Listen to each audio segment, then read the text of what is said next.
Slogan যুব কংগ্রেসের committee দলে দলে যোগদেন। জানো চাকরি চাই, জানো চাকরি চাই, জানো চাকরি চাই, জানো চাকরি চাই। আর জমি চলছে যুব কংগ্রেস জিন্দাবাদ স্লোগানে নানা জায়গার মধ্যে। We hope that the fight from the administration becomes more tighter because we have seen it in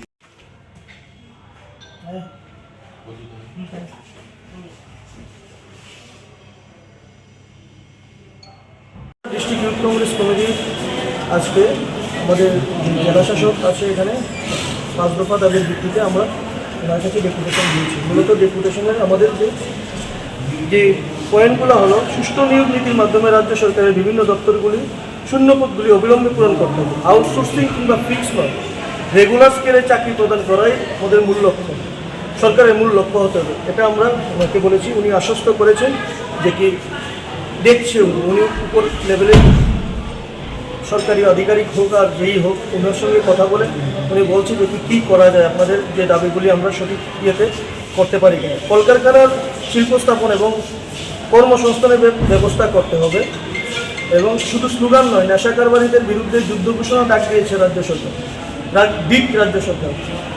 উনি আশ্বস্ত করেছেন যে আপনাদের যে 5টি আপনার দাবি আছে সেগুলি আমরা একদম পুঙ্খানুপুঙ্খ পরীক্ষার মাধ্যমে আমরা দেখছি। বাকি কথা আমাদের প্রদেশ সভাপতি বলবেন।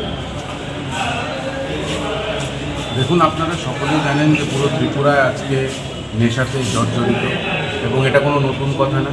এবং এই নেশার ব্যবসাকে সায় দিচ্ছে এই ভারতীয় জনতা পার্টির কিছু নিমকি নেতারা। এবং এটা আমি বলছি না, এটা মিডিয়ার মাধ্যমেই অনেকবার ধরা পড়েছে এবং আমরা দেখেছি যে নেতাদেরকে সকালবেলা ধরে বিকালবেলা ওদের বের হয়ে যায় এবং ওপেনলি আজকে কিছু কিছু জায়গায় নেশার সামগ্রী বিক্রি হচ্ছে। ক্লাস 8 ক্লাস 7-এর ছেলেরা মেয়েরা জানে নেশা কোন দোকানে বিক্রি হয়, কোন দোকানে বিক্রি হয় না।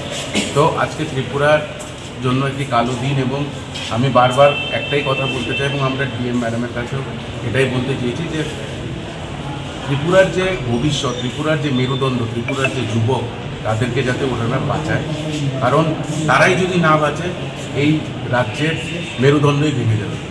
এই নিয়ে আমরা আজকে 5 দফা দাবি নিয়ে সরব হয়েছি এবং উনি আশ্বাস করেছে যে উনি চিফ সেক্রেটারিয়েটের সঙ্গে কথা বলবেন, কারণ আমরা চিঠিটা চিফ সেক্রেটারিয়েট থ্রু ডিএম দিয়েছি। তো উনি আশ্বস্ত করেছেন যে উনি এইগুলো নিয়ে কথা বলবেন। Thank you.